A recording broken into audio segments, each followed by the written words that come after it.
Sir ఒకసారి మనం వెనక్కి వెళ్తాం. గిద్దలూరు, దర్శి ఆ ప్రాంతం అని కూడా వెనుకబడే ప్రాంతం. అవును. సార్ అంత ప్రజల్లో వెనుకబాటుతో ఉన్నా కూడా పీపుల్స్ వారు ఎందుకు అది క్యాష్ చేయలేదు? గిద్దలూరు ప్రాంతం మేము వెళ్ళే నాటికి బేసిక్గా 2 రకాల సమస్యల్ని మేము హ్యాండిల్ చేయాల్సి వచ్చింది. అక్కడ బురుజుపల్లి అని ఒక ప్రాంతం ఉంది. బురుజుపల్లిలో దాదాపు ఒక 6 నుంచి 7 హత్యలు జరిగాయి, ఫ్యాక్షన్ హత్యలు. అక్కడ రెడ్డీస్కిను యాదవ కమ్యూనిటీకి మధ్య ఒక ఫ్యాక్షన్ ఉండేది. వాళ్ళు పండించిన పంటకి కొంత ట్యాక్స్ కట్టమని రెడ్డీస్ డిమాండ్ చేయడంతో యాదవులకి రెడ్డీస్కి మధ్య ఫ్యాక్షన్ స్టార్ట్ అయింది. ఆ ఫ్యాక్షన్లో వాళ్ళకు 6-7 హత్యలు జరిగాయి. దాన్ని కంట్రోల్ చేయడం మాకు ఒకవైపు అయితే, అప్పుడప్పుడే ఎమర్జ్ అవుతున్న పీపుల్స్ వార్ని కంట్రోల్ చేయడం ఒకవైపు అయింది. ఇందాక నేను మళ్ళీ చెప్పినట్టు పీపుల్స్ వార్ గ్రూప్ ఇది మాటిమాటికి మనం చెప్పుకోకూడదు. తొందరగా మాస్ బేస్ని కోల్పోవడంతో ప్లస్ పోలీస్ యాక్షన్ కూడా స్ట్రింజెంట్గా స్ట్రిక్ట్గా ఉండడంతో ఇది మీకు తెలిసిన చరిత్రే అది. ఓకే సార్, దోర్నాలో చెప్పారు ఫస్ట్ పోస్టింగ్. దోర్నాలు మీకు ఫస్ట్? ఎస్ అండి. దోర్నాలో మీకు వెళ్ళగానే మెయిన్ ఛాలెంజ్ ఏముందండి ఇక్కడ? దోర్నాల వెళ్ళగానే నాకు ఒక బస్ డెకైడ్ జరిగింది సార్. అక్కడ ఒక వస్తున్న RTC bus some Atmakur ghat ఉంటుంది అక్కడ. అంతకుముందు మీకు చెప్పినట్టు ఇదంతా కన్వెన్షనల్ పోలీసింగ్ ఉండేది ప్రకాశం జిల్లాలో. 98 దాకా, 98 నుంచి 2010 దాకా ఒక పోలీసింగ్. దానికి ముందు మళ్ళీ 2010 తర్వాత కన్వెన్షనల్ పోలీసింగ్, దొంగలు పట్టుకోవడం ఇవన్నీ జరిగాయి. ఒక బస్ డెకాయిటీ జరిగింది. ఆ బస్ డెకాయిటీలో ఒక 4-5 బస్సు ఎక్కి వెళ్తున్న బస్సును ఆపి డ్రైవర్ ప్లేస్లో వీడు కూర్చొని డ్రైవ్ చేస్తూ ఆన్గోయింగ్ దోపిడీ చేసి కొన్ని చోట్ల ప్రయాణికుల దగ్గర నగలన్నీ తీసుకొని వెళ్ళిపోయారు. నాగేంద్ర కుమార్ డిఎస్పీ గారు సీన్ ఆఫ్ అఫెన్స్కి వచ్చి ఇంత ఘాట్ రోడ్లో వాడు చక్కగా నడిపాడు ఈ డ్రైవర్, ఖచ్చితంగా ఆర్టీసీ వాడు అయి ఉంటాడు, అదర్వైజ్ ఈ ఏరియాలో నడిపిన లారీ డ్రైవర్ అయి ఉంటాడు, మీరు ఆర్టీసీ డిపార్ట్మెంట్లో బ్యాడ్ ఫెలోస్ని చెక్ చేయండి అని చెప్పారు. చూడండి అంత అద్భుతమైన ఆలోచన విధానం. ఆయన ఐజీ చేసి రిటైర్డ్ అయ్యారు. నాగేంద్ర కుమార్ గారు మీకు ఐడియా ఉంటుంది. ఆయన అడిగారు ఒక్కొక్క ప్రయాణికుడిని, అతను ఏమన్నారు తడబడుతూ నడిపాడా ప్రొఫెషనల్గా నడిపాడా దాని మీదే ఆలోచించారు.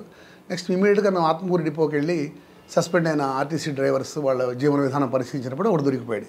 ఆయన తీసుకొని వస్తే వాడికి ఎంగేజ్ చేసింది. జస్ట్ ఇది ఒక వారం రోజుల్లో డిటెక్ట్ చేసాం కేసుని. అంటే ఆఫీసర్ యొక్క ఆలోచన ఉంది. అవునండి, అదృష్టవశాత్తు ప్రకాశం జిల్లాలో చేసిన ప్రతి పోలీస్ ఆఫీసర్ మాకు పీపుల్స్ వార్ గ్రూప్ ప్రాబ్లం తగ్గిన తర్వాత కూడా అద్భుతమైన ఆఫీసర్ చేశారు. సత్యేష్ బాబు సార్ ఉన్నారు, ఆయన చాలా మంచి ఆఫీసర్. ఇప్పుడున్న మేడం గారు ఉన్నారు, సిద్ధార్థ్ కౌశల్ గారు ఉన్నారు. వీళ్ళందరూ మా చెప్పాను మీకు, వాళ్ళ ఫస్ట్ పోస్టింగ్ మా దగ్గర కావడంతో వాళ్ళు చాలా ట్రాన్స్పరెంట్గాను చాలా అద్భుతంగాను పనిచేసే అవకాశం వాళ్ళకి వచ్చింది. దోర్నాల్లో కేసు అయిన తర్వాత నెక్స్ట్ పోస్టింగ్ ఎక్కడండి? నెక్స్ట్ నేను మార్టూరు వెళ్ళానండి. అది మార్టూరు పెద్దగా ఒకసారి ఇలాంటి వాతావరణానికి అలవాటు పడిన తర్వాత అటవీ ప్రాంత వాతావరణం, మార్టూరు ప్లెయిన్ ఏరియా, నాకు పెద్దగా పని ఉండేది కాదు. వెంటనే అక్కడ కొంతకాలం చేయగానే గిద్దలూరులో ఇందాక చెప్పిన గుర్రాల వెంకట సుబ్బయ్య ఇల్లు బ్లాస్ట్ చేసి అతన్ని చంపడానికి ప్రయత్నించడంతో కుమార్ రషీద్, ఆయన చాలా మంచి పోలీస్ ఆఫీసర్, ఆయన టైంలో చాలా మంచి వర్క్ జరిగింది. ఆయన నన్ను గిద్దలూరు వెళ్ళమడం జరిగింది. నేను ఇమీడియట్గా గిద్దలూరు జాయిన్ అని అప్పటి నుంచి నేను దాదాపు ఎక్కువ కాలం మార్కాపురం సబ్ డివిజన్లోనే ఉండిపోవడం జరిగింది. గిద్దలూరులో మేము ఇందాక మీరు చెప్పినట్టు 2 హ్యాండిల్ చేసాం. ఓ పక్క ఫ్యాక్షనిజం ఎట్ బురుజుపల్లి, దాదాపు ఒక 50 నుంచి 60 తుపాకులు సీజ్ చేసాం వాళ్ళ దగ్గర. వాళ్ళందరినీ అరెస్ట్ చేసాం. ఎక్కడి నుంచి వచ్చిందంటే వాళ్ళకి అంత వెపన్? రాయలసీమ కల్చర్ అంటే రాయలసీమలో నాటు తుపాకులు అప్పట్లో ముఠాలు ఉండేవి కదా, ఫ్యాక్సిస్టుల వెనకాల నాటు తుపాకులు పట్టుకొని తిరిగే ముఠాలు ఉండేవి, అప్పుడు కూడా ఉండేవి. అక్కడి నుంచి తెచ్చుకునేవాళ్ళు, బాంబులు అవన్నీ తెచ్చుకునేవాళ్ళు. ఆ ఫ్యాక్షన్ దాదాపు 2.5 సంవత్సరం సాగింది గిద్దలూరులో. మార్కాపురం సబ్ డివిజన్ వైటినాయుడు సిఐ గారు ఉండేవారు. ఆయన మేమందరం కలిసి ఆ ఫ్యాక్షనిజాన్ని త్వరలోనే రిమూవ్ చేసేసాం. దాదాపు 6 నెలల ప్రాంతంలో అందరిని అరెస్ట్ చేసాం, సీజ్ చేసేసాం. విశ్వజిత్ గారు బాగా ఎంకరేజ్ చేసేవారు. ఫ్యాక్షన్స్ ఆపారు. ఇంకోటి మీరు డెకాయిట్లు కూడా ఉన్నాయి కదా అక్కడ మార్కాపురం? అవునండి, అక్కడ ఆ డెకాయిట్లు పీపుల్స్ వార్ ప్రవేశించిన తర్వాత అది బాగాయి. ఫారెస్ట్లో నక్సలైట్లు ఉన్న తర్వాత చాలా తగ్గుతాయి. స్మగ్లింగ్ కొంత తగ్గింది, take smuggling, red would sanders smuggling తగ్గింది. ఆ డెకాయిట్లు కూడా ఆగిపోయాయి కొద్దిగా. సార్ నల్లమల్లిలోకి మెటీరియల్ మనం తీసుకోవడానికి టెక్ మధు లాంటి వాళ్ళు మార్కాపురం, గిద్దలూరు, దర్శి ఈ పార్ట్ని ఎంచుకున్నారు. అవును, చాలాసార్లు ఇక్కడే నుంచి ఈ రూట్లో తీసుకెళ్తున్నప్పుడు పోలీసులు పట్టుకున్న వాళ్ళ మీద ఎక్కువ ఫోకస్ చేయకపోవడం వల్లే మెటీరియల్ అక్కడికి వెళ్ళింది అనే ఒక వార్త ఉంది. వాస్తవం అంటారు? మా వాళ్ళు ఈ మెటీరియల్ పట్టుకోవడంలో అద్భుతమైన పని చేశారండి. అకేశ్వరరావు అని ఒక సబ్ ఇన్స్పెక్టర్, ఇప్పుడు ఆయనకి యాక్సిడెంట్ అయ్యి హెల్త్ బాగాలేదు, ఎక్కడ బయట ఉన్నారు. ఆయన నాకు తెలిసి ఎస్ఆర్ఎంటీ ట్రాన్స్పోర్ట్లో వచ్చిన రాకెట్ లాంచర్స్, దాదాపు 200 రాకెట్ లాంచర్స్, రంగనాథ్ గారని ఒక గొప్ప ఆఫీసర్ ఉండేవారు మాకు. ఇప్పుడు ఆయన కమిషనర్, అడిషనల్ కమిషనర్ చేస్తున్నారు తెలంగాణ. రంగనాథ్ గారు యాక్చువల్లీ రంగనాథ్ గారు బాలసుబ్రహ్మణ్యం గారికి ముందు తర్వాత అలాగే చెప్పుకోవచ్చు. రంగనాథ్ గారు మార్కాపూర్ ఓఎస్డీగా ఉన్నప్పుడు అద్భుతమైన ఇన్పుట్స్ వచ్చేవి ఆయనకి. ఆయన మాకు రావడం కాకుండా ఆయనకి వచ్చేవి. ఆయన అకేశ్వరరావు చేత మంచి వర్క్ చేయించాడు. ఎస్ఆర్ఎంటీలో దాదాపు 200 లాకెట్ లాంచర్లు పట్టుకున్నాం. అట్లానే వాళ్ళ యూనిఫామ్స్, వాళ్ళ మిగిలిన మెటీరియల్ అంతా ఎర్రగొండపాలెంలో ఒక ట్రాన్స్పోర్ట్ కంపెనీలో పట్టుకోవడం జరిగింది. ఆ వర్క్ కూడా జరిగిందండి. మీరు చెప్పినట్టు మొదట కొంత 95కు ముందు కొద్దిగా స్తబ్దత ఉండేది. 96, 97 తర్వాత పోలీసులు they took back the fight in to jungles. మన వాళ్ళు కూడా రంగనాథ్ గారికి ముందు, రంగనాథ్ గారి తర్వాత చెప్పండి ఒకసారి. నేను చెప్పేది దళ చర్యలతో పాటు పోలీస్ యాక్షన్ కూడా చాలా స్విఫ్ట్గా ఉండింది రంగనాథ్ సార్ వాళ్ళ టైంలో. అంతకుముందు కొద్దిగా స్తబ్దత ఉన్నమాట వాస్తవం, ఎందుకంటే దళ చర్యలు కూడా పెద్ద లేవు. అప్పుడు ఎస్పీ బాలసుబ్రహ్మణ్యం గారు. అవునండి, బాలసుబ్రహ్మణ్యం గారు ఎస్పీ, రంగనాథ్ గారు ఓఎస్డీ. అంటే అప్పుడు బాగా మూమెంట్ ఎక్కువ ఉండేది. అవునండి, ఆ టైంలో వాళ్ళ మూమెంట్ ఉంది. మన వాళ్ళు కూడా మన స్పెషల్ పార్టీస్ ఈ మెనెస్ ఎండ్ కావడానికి, ఇది అంతరించడానికో లేదా ఒక చెక్ పెట్టడానికి లేదా ఆగిపోవడానికి అందరూ కారణమండి. మా స్పెషల్ పార్టీ కానిస్టేబుల్ అదే టైంలో బ్యాంక్ రాబరీ జరుగుతుంది, కార్లో వస్తుంటారు. ఒకసారి ఆ కేసు చెప్పండి. బ్యాంక్ రాబరీ ఆ టైంలో నేను గిద్దలూరు సెకండ్ టైం చేస్తున్నానండి. రాజశేఖర్ బాబు సార్ అక్కడ ఇది డిటెక్ట్ అవడానికి కారణం ఆయన. ఈ కేసు డిటెక్ట్ కావడానికి రాజశేఖర్ బాబు ఓఎస్డీ గారు, ఇప్పుడు ఐజీ గారు ఉన్నారు కదా, వారి కారణం. ఆయన ఇప్పుడు నంద్యాల ఓఎస్డీగా ఉండేవారు, ఈ పక్క ఓఎస్డీగా రంగనాథ్ సార్ ఉండేవారు. వాళ్ళిద్దరు అటు వెస్ట్ ఒకరు ఈస్ట్ ఒకరు ఉండేవారు. బ్యాంక్లో ఒక బ్యాంక్ ఆఫ్ ఏదో రాజస్థాన్, బ్యాంక్ ఆఫ్ బరోడా, గ్రామీణ బ్యాంక్ అనుకుంటా, మా బ్యాంక్ నుంచి వస్తుంటే అది ఇంటి దొంగల పనే. అప్పటి దాన్ని దాదాపు ఒక 1 డే లోపే ఆయన రాజశేఖర్ బాబు, ఆయన టెక్నికల్గా చాలా కాంపిటెంట్ ఆఫీసర్, ఆయన దాన్ని డిటెక్ట్ చేయగలిగారు. ఆయన లీడ్ ఇస్తే పట్టుకొని వచ్చేసాం. ఓకే, మార్కాపురం తర్వాత ఎక్కడికి వచ్చారండి?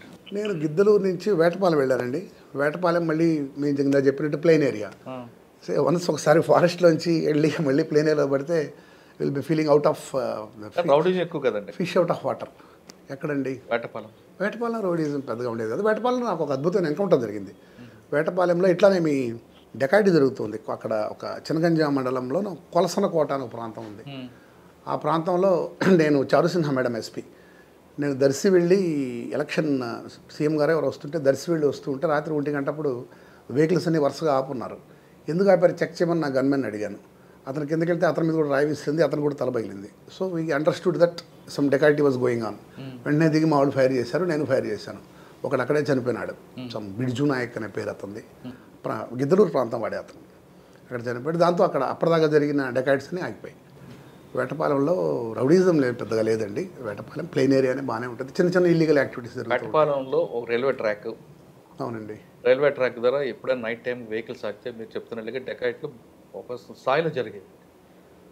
దాని మీద ఇప్పుడు ఫోకస్ చేశారు అంటే నాయక్ ఎన్కౌంటర్ ముందు, నాయక్ ఎన్కౌంటర్ తర్వాత ఎలుగుండేదా వేటపాలెం రైల్వే ట్రాక్? నాకు పెద్దగా అక్కడ నేరాలు జరిగేవి. అమ్ముతామంటూ అనే ముసుగులో వచ్చి డెకాయిట్లు చేసేవారు. అవునండి, అయి ఉండొచ్చు, కానీ నా టైంలో ఏం జరగలేదు. బట్ ఈ ఇన్సిడెంట్ అయిన తర్వాత ఆ పర్టికులర్ రోడ్డు మీద, ఆ బ్రిడ్జ్, కొలసనకోట బ్రిడ్జ్ మీద అఫెన్సెస్ అన్నీ ఆగిపోయాయి. కడవ కుదురు మీకు వచ్చేదా? లేదండి, కడవ కుదురు చిన్నగా ఎంపీఎస్ అనుకుంటాను. వేటపాలెం తర్వాత వచ్చారండి? కందుకూరు టౌన్ వెళ్ళానండి. కందుకూరు టౌన్లో బేసిక్గా అక్కడ ఉన్న పెద్ద సమస్య 2004 ముందు కందుకూరులో చాలా రౌడీజం ఉండేది, చాలా ఎక్స్టెన్సివ్ స్థాయిలో ఉండేది రౌడీజం. చట్నీ వేయలేదనేసి వ్యాపారస్తుని చంపేసిన సంఘటన ఉండేది అక్కడ. చట్నీ ఎక్కువ వేయలేదని చెప్పి చంపిన సంఘటన, లేదా ఇంకా ఎలక్షన్లో పోలింగ్ సిల్లీ రీజన్స్ అక్కడ అలా మర్డర్స్ చాలా జరిగాయి. రౌడీజం విపరీతంగా ఉండేది. 70 మంది రౌడీలు ఉండేవాళ్ళు. మాకు ఇన్స్ట్రక్షన్ లద్దా సార్ ఎస్పీ, మా మహేష్ చంద్ర లద్దా సార్, ఆయన నెంబర్ 1 ఆఫీసర్. ఆయన పంపడమే చాలా చక్కగా డైరెక్షన్ ఇచ్చి పంపారు. అక్కడ నాకు ఏం చేస్తారో తెలియదు. మీరు నరహరా ఉన్నారు, నరహరా ఆయన చాలా క్యాపబుల్ ఆఫీసర్. మీరు ఏం చేస్తారో తెలియదు, నాకు అక్కడ రౌడీజం ఎండ్ కావాలి, రౌడీజం చెక్ పెట్టాలి, మీకు ఎంత ఫోర్స్ కావాలో తీసుకోండి అని ఆయన ఇచ్చిన ఫ్రీ హ్యాండ్తో అదృష్టవశాత్తు అప్పుడు అక్కడ ఉన్న ఒక శాసనసభ్యుడు కొత్తగా సెలెక్ట్ అయిన ఆయన మహేందర్ రెడ్డి గారు, వారు కూడా మీకు ఫ్రీ హ్యాండ్ ఇస్తాను చేసుకోండి అన్నారు. సో అక్కడ జనరల్గా అంటే నా ఉద్దేశంలో రౌడీజం 2 రకాలుగా ఉంటుంది. ఒకటి చిన్నప్పటి నుంచి అనేక కష్టాలు పడుతూ లేదంటే మొట్టికాయలు తింటూ జీవితంతో అనేక వాస్తవ పరిస్థితులు ఎదుర్కొని వచ్చినవాడు రౌడీగా ఉంటాడు, వాడు మారడు. ఎందుకంటే అతనికి ఆ రౌడీజంలో ఉన్న దాన్ని, ఆ హ్యాపీనెస్ని అతను కంటిన్యూగా ఎంజాయ్ చేస్తూనే ఉంటాడు. రెండో రకం రౌడీజం ఆధిపత్య భావజాలం వల్ల వస్తుంది. ఒక ప్రాంతం వాడినందువల్ల, ఒక వర్గం వాడినందువల్ల, లేదా ఒక గ్రూప్ వాడినందువల్ల. కందుకూరులో అలాంటిదండి. వాళ్ళని పెద్ద బెండ్ చేయడానికి పెద్ద కష్టపడనక్కర్లేదు. పోలీస్ స్టేషన్ తీసుకొచ్చి కౌన్సిలింగ్ ఇస్తేనో, వాళ్ళ ఇంట్లో వాళ్ళ ముందు గట్టిగా అతన్ని మందలిస్తేనో, లేదా 2 దెబ్బలు వేస్తేనే వాళ్ళు మారిపోయారు రౌడీలు. కానీ శ్రీరామ్ గారు పబ్లిక్లో కొట్టడం ఎక్కువగా చేసేవారని, సోషల్ పనిష్మెంట్ ఎక్కువ ఇచ్చేవారని కందుకూరు చెప్తుంటారు. అదే సార్, ఆ కాలంలో అలా ఉన్నింది. అది ఒకటే రౌడీజం కంట్రీ. అది ఇప్పటికీ మా అక్కడ లోకల్ ప్రజలందరూ అంటారండి, మీ కాంబినేషన్లోనే నరహర గారు మీరు చేసిన కాంబినేషన్ మేము హ్యాపీగా ఉన్నాం. ఇన్ఫాక్ట్ 9 గంటలకు లైట్లు ఆపేసి అందరూ వాయిస్ చేసి ఇంటికి వెళ్ళిపోయేవాళ్ళు. అక్కడ 9 o'clock నైట్ తిరగకూడదు కదా. అవును, నైట్ తిరగకూడదట. 9 o'clock మేము వెళ్ళిన తర్వాతే ఇన్ఫాక్ట్ నరహరి గారు మాకు ఇచ్చిన అద్భుతమైన దాన్ని ఏమంటారండి, ఆయన సపోర్ట్ చేశారు. సరే, మీకు ఆ ప్రాంతంలో రౌడీలో ట్రబుల్ షూటర్ ఎవరు? నాకు అక్కడ పేర్లు గుర్తులేవండి. నాకు యాక్చువల్గా పేర్లు గుర్తులేవు. దాదాపు 2004 ప్రాంతం అది. కొంతమంది చనిపోయారు, కొంతమంది కోటేశ్వరరావు అని ఎవరో ఉండేవారు, నాకు గుర్తులేదు. కానీ అందరూ మారిపోయారు. ఇప్పుడు వాళ్ళు చదువుకుంటున్నారు, వాళ్ళ పిల్లలు బాగా చదివించారు, ఇప్పుడు బాగానే ఉన్నారండి వాళ్ళందరూ. నేను మళ్ళీ మన అక్కడ ఇన్స్పెక్టర్గా చేశాను అవునా 1.5 year. మళ్ళీ వెళ్ళేసప్పటికి పరిస్థితులన్నీ మారిపోయాయి.